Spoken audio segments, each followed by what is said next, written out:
Hello everyone, welcome back to our channel EduGlance, Education at a Glance. So here I welcome you all to the part 2 of the chapter Electricity, class 10th Physics. Already मैंने part 1 इसका upload किया हुआ है. अगर आपने नहीं देखा है तो पहले आप part 1 देख ले, लिंक आपको डिस्क्रिप्शन बॉक्स में मिल जाएगी. एंड ये है part 2, part 3 की भी लिंक आपको डिस्क्रिप्शन बॉक्स में ही मिल जाएगी. So guys let's start the video. But before starting the video, अगर आपने चैनल को सब्सक्राइब नहीं किया है तो हमारे चैनल को सब्सक्राइब कर दें, वीडियो को लाइक कर दें और अपने दोस्तों के साथ शेयर कर दें. Also hit the bell icon ताकि कोई भी वीडियो मिस ना हो. So today we are going to start with part 2 of the chapter electricity. इसके पहले मैंने अपलोड किया था इलेक्ट्रिसिटी चैप्टर का पार्ट 1. तो अगर आपने उसे नहीं देखा है then you will get the links in the description box of part 2, part 3 and part 1 of this chapter. तो डिस्क्रिप्शन बॉक्स में आपको तीनों ही पार्ट्स की लिंक मिल जाएंगी. आप डिस्क्रिप्शन बॉक्स में जाके वहाँ से क्लिक करके देख लीजिएगा. अगर आपने पार्ट 1 नहीं देखा है तो पार्ट 2 स्टार्ट करने से पहले उसे ज़रूर देख लें, तब आपको ये आगे का ज़्यादा अच्छे से समझ में आएगा. सो चलो let's get started. So first of all let's see कि what are the topics that will be covered in part 2. So the first topic is electric circuit symbols. हमने अभी तक इलेक्ट्रिक सर्किट्स कुछ देखे हुए हैं, एनकाउंटर किए हैं पढ़ते वक्त. सो उसमें जो सिम्बल्स यूज़ हुए we need to see that what were those symbols and what do they mean. Then second topic is Ohm's law, a very important part in the chapter Ohm's law. Then third topic is Ohm's law experiment. What was the experiment? Then fourth topic is factors on which resistance depends.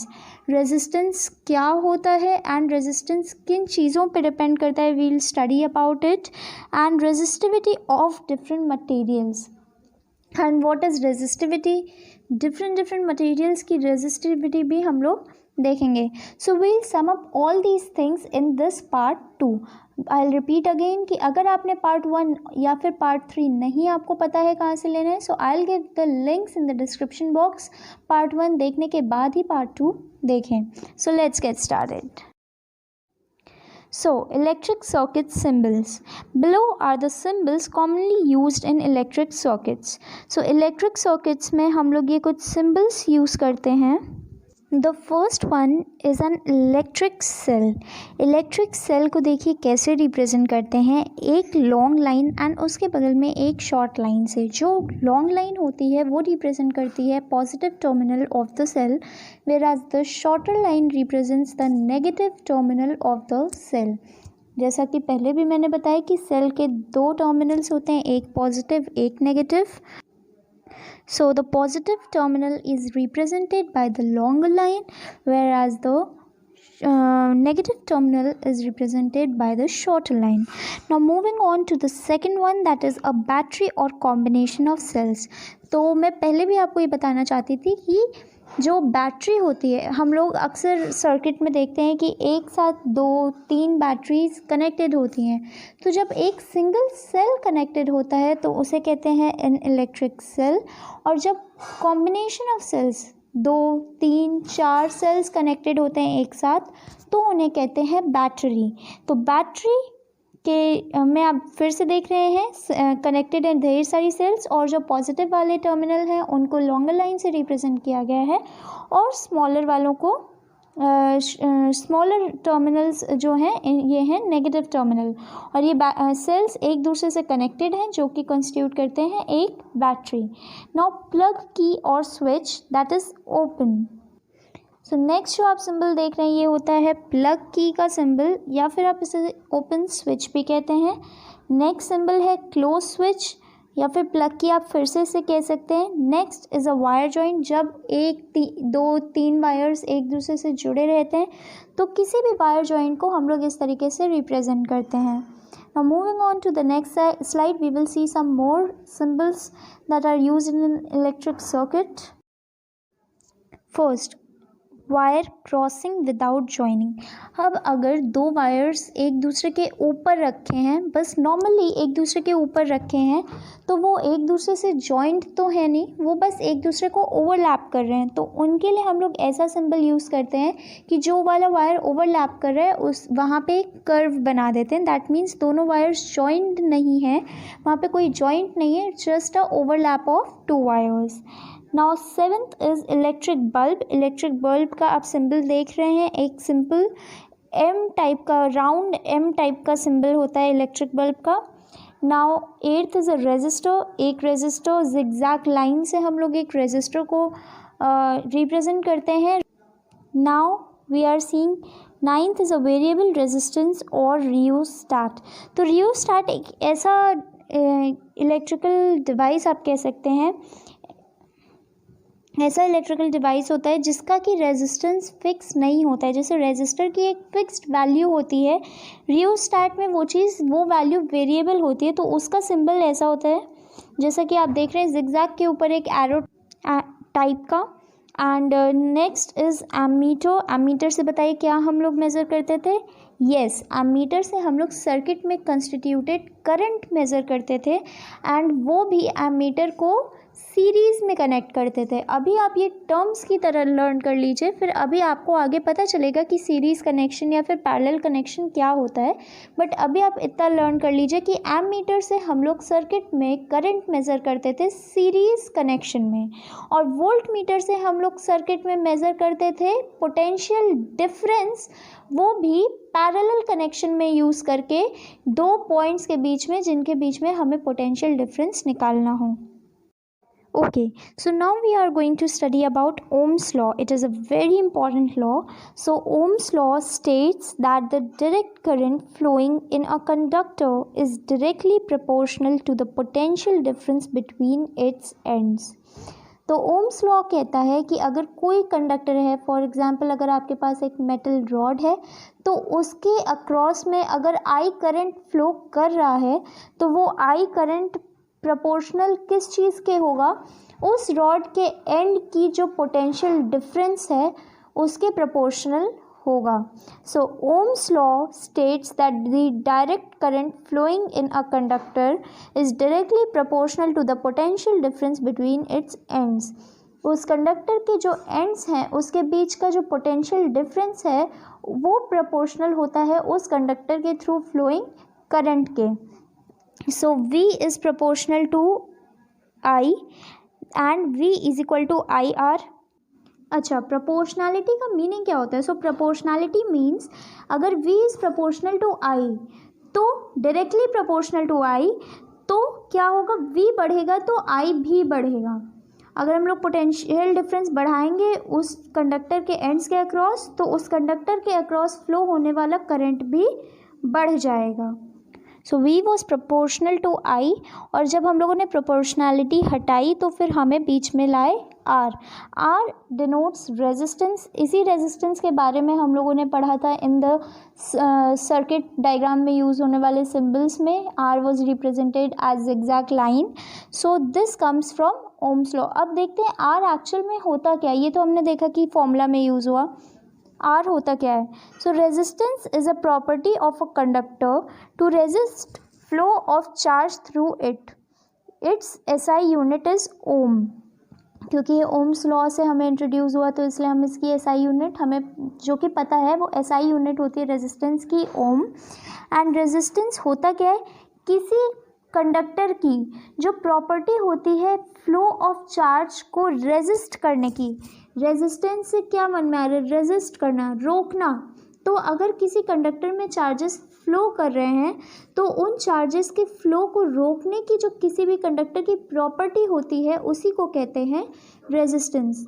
अब कोई चीज़ ज़्यादा रोक सकती है charges को, कोई जैसे अगर किसी कंडक्टर में तो ज़्यादा उसमें चार्ज फ्लो होगा। अगर हम लोग आयरन लेते हैं तो ज़्यादा चार्ज फ्लो होगा, वुड लेंगे तो चार्ज फ्लो बहुत माइन्यूट होगा, तो यानी वुड का रेजिस्टेंस ज़्यादा है। सो अगर V is equal to I R है तो R क्या हो गया? इधर डिवाइड ले आएंगे इक्वल टू के इधर, तो V divided by I। 1 ohm is equal to 1 volt पर 1 एम्पियर, क्योंकि पोटेंशियल डिफरेंस की क्या होती है यूनिट, वोल्ट, करंट की होती है एम्पियर एंड रेजिस्टेंस की होती है ओम। तो 1 ohm is equal to 1 volt by 1 ampere. या फिर अगर हम लोग रेजिस्टेंस को इधर ले आते, आई को उधर ले जाते, तो I is equal to V by R denotes that current is inversely proportional to resistance. यानी जब करंट बढ़ेगा तो रेजिस्टेंस घटेगा, जब रेजिस्टेंस बढ़ेगा तो करंट घटेगा, क्योंकि ये इन्वर्सली प्रोपोर्शनल हैं। Next slide. Now a rheostat is a variable resistor, is a device or component which allows changing of resistance in a circuit keeping the voltage same. अब rheostat क्या होता है, हमने rheostat भी पढ़ा कि सर्किट सिंबल्स में कि rheostat का सिंबल कैसा होता था, जिगजैग लाइन पे एक एरो। तो rheostat एक वेरिएबल रेजिस्टर होता है जिसका हम लोग रेजिस्टेंस वेरी कर सकते हैं, और ये अलाउ करता है हमें रेजिस्टेंस चेंज करने के लिए किसी भी सर्किट में without changing the voltage. Voltage same रखते हैं हम लोग, ये बहुत इंपॉर्टेंट पॉइंट है कि वोल्टेज सेम रखते हुए हम लोग रेजिस्टेंस चेंज कर पाते हैं। किस डिवाइस के थ्रू, रियोस्टैट के through. In a conductor electrons are attracted by atoms. क्यों एटम्स अट्रैक्ट करते हैं इलेक्ट्रॉन्स को, क्योंकि आपने पढ़ा है इलेक्ट्रॉन्स के एटम्स के बीचों बीच होता है न्यूक्लियस। न्यूक्लियस में होते हैं न्यूट्रॉन्स और प्रोटॉन्स। न्यूट्रॉन्स पे तो कोई चार्ज होता नहीं है, प्रोटॉन्स पे पॉजिटिव चार्ज होता है। तो पॉजिटिव चार्ज किसको अट्रैक्ट करेगा, नेगेटिव चार्ज को, और नेगेटिव चार्ज किस पे होता है, इलेक्ट्रॉन्स पे। तो in a conductor electrons are attracted by atoms. किसी भी कंडक्टर में इलेक्ट्रॉन्स कौन अट्रैक्ट करता है, एटम, एटम में protons. This is a resistive force which is lower for a good conductor but very high for insulator। अच्छा, अब अगर एटम्स ही इलेक्ट्रॉन को अट्रैक्ट करने लगेंगे तो इलेक्ट्रॉन तो जो मूवमेंट उसे करना था नेगेटिव टर्मिनल से पॉजिटिव टर्मिनल तक वो कर ही नहीं पाएगा, क्योंकि एटम्स ही उसे अट्रैक्ट करते जाएंगे। तो ये इसके कारण यही रेजिस्टिव फोर्स रिस्पॉन्सिबल है, जिसके कारण कि जो कंडक्शन हो रहा था इलेक्ट्रॉन्स का उसमें बाधा आई। तो कंडक्टर्स में ये जो अट्रैक्टिव फोर्स है एटम और इलेक्ट्रॉन के बीच में, ये कम लगता है, इसलिए कंडक्टर्स में आराम से इलेक्ट्रॉन्स का कंडक्शन हो पाता है और वहाँ पे आराम से करंट कंस्टिट्यूट होता है। बहुत ही कम रेजिस्टेंस होता है कंडक्टर्स का। वहीं जहाँ पे रेजिस्टेंस होता है ढेर सारा, जिस कंडक्टर में ज़्यादा रेजिस्टेंस होता है, ज़्यादा ये अट्रैक्टिव फोर्स होता है, उसी को हम लोग रेजिस्टर कहते हैं, क्योंकि उसका रेजिस्टेंस होता है। Now let's see what's Ohm's law experiment. So for a same resistance R when 3 different voltage sources are taken, the resulting potential difference is always proportional to the current flowing through the circuit. Means V1 is proportional to I1, V2 is proportional to I2 and V3 is proportional to I3. तो हमने ohms law experiment में क्या किया, हमने देखा कि जब हमने सेम वैल्यू का रेजिस्टर 3 सर्किट्स में लगाया और हमने कुछ अलग अलग बैटरी लगाई ताकि पोटेंशियल डिफरेंस अलग अलग हो सर्किट में, और हमने देखी रेजिस्टर के अक्रॉस हमें पोटेंशियल डिफरेंस नापना था, तो हमने रेजिस्टर के अक्रॉस पैरेलल कनेक्शन लगाया है वोल्ट मीटर का, और जब हमने वोल्ट मीटर से पोटेंशियल डिफरेंस नापा और एमीटर को जिसे सीरीज़ में कनेक्ट किया उससे करंट नापा सर्किट का, तो हमने पाया कि जो सर्किट 1 था उसमें पोटेंशियल डिफरेंस अपने करंट के प्रोपोर्शनल था, सर्किट 2 वाला करंट अपने सर्किट में जो रेजिस्टर के अक्रॉस पोटेंशियल डिफरेंस था उसके प्रोपोर्शनल था, और V3 प्रोपोर्शनल था I3 के। तो इस तरीके से हमने देखा ओम्स लॉ क्या था, यही था ना कि the potential difference across the ends of a conductor is directly proportional to the current flowing through the conductor. So इस तरीके से ओम्स लॉ यहाँ से हम एक्सपेरिमेंटली देखते हैं। तो आपको तो पता ही है y is equal to M x plus c straight line की इक्वेशन। तो अगर 2 चीज़ें प्रोपोर्शनल हैं तो उनके बीच का ग्राफ कैसा आता है, एकदम स्ट्रेट लाइन आता है। सो यहाँ पे भी पोटेंशियल डिफरेंस और करंट के बीच में एक स्ट्रेट लाइन आई और जिसकी स्लोप क्या थी r, क्योंकि v is equal to I R. इसे पुट करिए अगर y is equal to M x plus C वाली इक्वेशन में, तो m जो कि स्लोप होती है स्ट्रेट लाइन की उसकी प्लेस कौन लेगा, r रेजिस्टेंस। इसीलिए ये जो ग्राफ है इसमें जो स्ट्रेट लाइन है उसकी स्लोप है resistance. Now we'll study the factors on which resistance depends. ऐसे कौन से फैक्टर्स हैं जिन पे ये जो रेजिस्टेंस है, जो कि प्रॉपर्टी है किसी भी कंडक्टर की फ्लो ऑफ चार्ज को रोकने की, को रेजिस्ट करने की, रोक नहीं, हाँ कुछ हद तक रेजिस्ट कर पाता है। सो ये जो रेजिस्टेंस की प्रॉपर्टी है, ये जो रेजिस्टेंस है, इस पे ये किन फैक्टर्स पे डिपेंड करता है। So resistance of a conductor depends on its length, on its area of cross section and the nature of the material. So वो डिपेंड करता है कि उस कंडक्टर की लेंथ क्या है, लेंथ उस कंडक्टर की या फिर उस मटेरियल की, जिस भी हम मटेरियल की बात करें, सो उस मटेरियल की लेंथ क्या है, उसका एरिया ऑफ क्रॉस सेक्शन क्या है, एंड उस मटेरियल का नेचर कैसा है। वो बहुत ज़्यादा कंडक्टिंग मटेरियल है, इंसुलेटिंग मटेरियल है, तो उसके इस नेचर की भी हमें बात करनी पड़ती है। ये भी एक फैक्टर है। So resistance of a uniform metallic conductor is directly proportional to its length and inversely proportional to the area of cross section। यानी रेजिस्टेंस किसी भी कंडक्टर का, मेटलिक कंडक्टर का, यूनिफॉर्म मेटलिक कंडक्टर का प्रोपोर्शनल, यूनिफॉर्म उसे कहते हैं कि पूरे थ्रू आउट कंडक्टर में डेंसिटी एक जैसी हो। ऐसा ना हो कि कहीं पे तो एकदम, जैसे आप मान लीजिए एक रुई का गद्दा है, अब आप ऐसा समझिए कि एक साइड एकदम बहुत ज़्यादा रुई भरी हुई है और आधे गद्दा एकदम खाली है, तो ये यूनिफॉर्म नहीं कहलाएगा। जब पूरी गद्दे में अच्छे से रुई, इक्वल अमाउंट ऑफ रुई, हर एक जगह पे इक्वल अमाउंट ऑफ रुई भरी रहेगी, तो उसे कहेंगे कि वो गद्दा यूनिफॉर्म है। तो ऐसे ही अगर कोई मेटलिक कंडक्टर है, मेटलिक कंडक्टर, मेटलिक रॉड है, तो उसका जो अगर यूनिफॉर्मली वो बना हुआ है, मतलब हर जगह इक्वल अमाउंट है उसका, तो उसे कहते हैं यूनिफॉर्म मेटलिक कंडक्टर। एंड उसमें उसके लिए जो रेजिस्टेंस होता है उसका, that is proportional to the length of the conductor. यानी अगर लेंथ बढ़ेगी तो रेजिस्टेंस बढ़ेगा, and is inversely proportional to area. Area बढ़ेगा तो रेजिस्टेंस घटेगा, रेजिस्टेंस बढ़ेगा तो एरिया घटेगा। Okay, therefore R is equal to rho into L by A, where rho is the constant of proportionality। ये जो आप P जैसा एक सिंबल देख रहे हैं, इसे रो कहते हैं, एंड रो को कांस्टेंट हम लोग बोलते हैं, प्रोपोर्शनैलिटी कांस्टेंट, क्योंकि जब प्रोपोर्शनैलिटी साइन हटाते हैं तो हमें उस जगह पे एक कांस्टेंट फिक्स करना पड़ता है। सो यहाँ पे हमने फिक्स किया रो, जिसको हम लोग कांस्टेंट ऑफ प्रोपोर्शनैलिटी कहते हैं। एंड इस रो का नाम क्या होता है पर्टिकुलरली, तो वो होता है electrical resistivity of the material of the conductor. उस कंडक्टर के मटेरियल की जो इलेक्ट्रिकल रेजिस्टिविटी होती है वही होती है रो। इस रो की एसआई यूनिट क्या होगी, सोचिए अब R is equal to rho L by A formula है, एंड आपके पास रो को छोड़ के बाकी रेजिस्टेंस की एसआई यूनिट है ओम, लेंथ की एसआई यूनिट है मीटर, और एरिया की एसआई यूनिट मीटर स्क्वायर। तीनों है, आप सॉल्व करके रो का फॉर्मूला क्या आएगा, rho is equal to R into A by L। अब तीनों की एसआई यूनिट रखिए तो आपको क्या मिलेगा, ओम मीटर मिलेगा। So the SI unit of rho is ohm metre. Rho क्या है, रेजिस्टिविटी, एंड R क्या है, रेजिस्टेंस। आपको लर्न करने की ज़रूरत नहीं है एसआई यूनिट, आप खुद फाइंड करिए फॉर्मूला में रख के। Resistivity of conductors is very low whereas the insulators have very high resistivity। मानी हुई बात है, कंडक्टर्स में क्या होता है, आराम से इलेक्ट्रॉन्स का फ्लो होता है, तो वहाँ पे रोकने की क्षमता क्या होगी, कंडक्टर्स की कम होगी, इस फ्लो को रोकने की क्षमता।